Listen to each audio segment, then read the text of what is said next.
Hi guys! Finally, ay mga katropa kong ka-GGSS muna. Finally, nakita ko na tong nag-trending sa TikTok.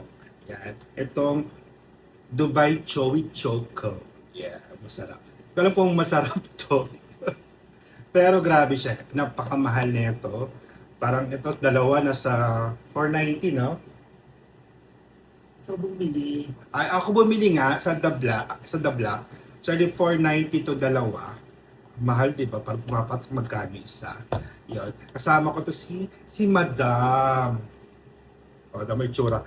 Parehas sa ano yung sa kay OG Diaz? Kamukha niya si ano.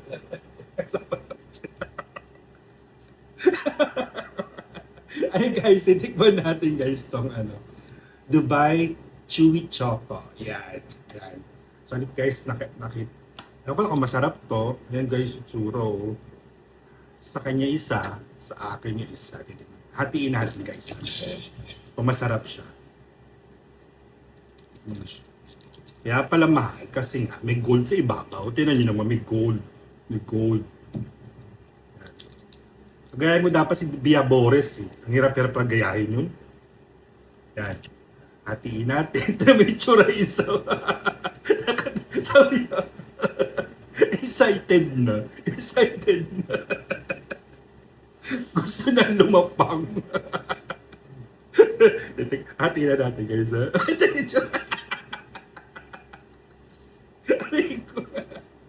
Ayan na, ayan na. Hatiin na natin. Kasi guys, nag-trending siya sa TikTok. Ang daming nito, nagre-review. Ayan o. Ay, oo nga. Ay, oo nga. Ba't yan ito itsura? Parang Ba't doon parang green na green? Ayan o. Ayan o. Grabe o. Woo! Ah! Ilay? Gusto. Itikman natin guys, masarap.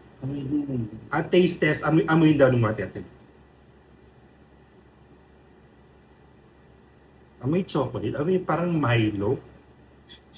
Amoy mo. Parang siyang Milo. No, yung parang alam mo yung Milo na parang binudbura mo ng Hindi ko alam kung anong, parang siyang parang sa loob, ang tawag nun.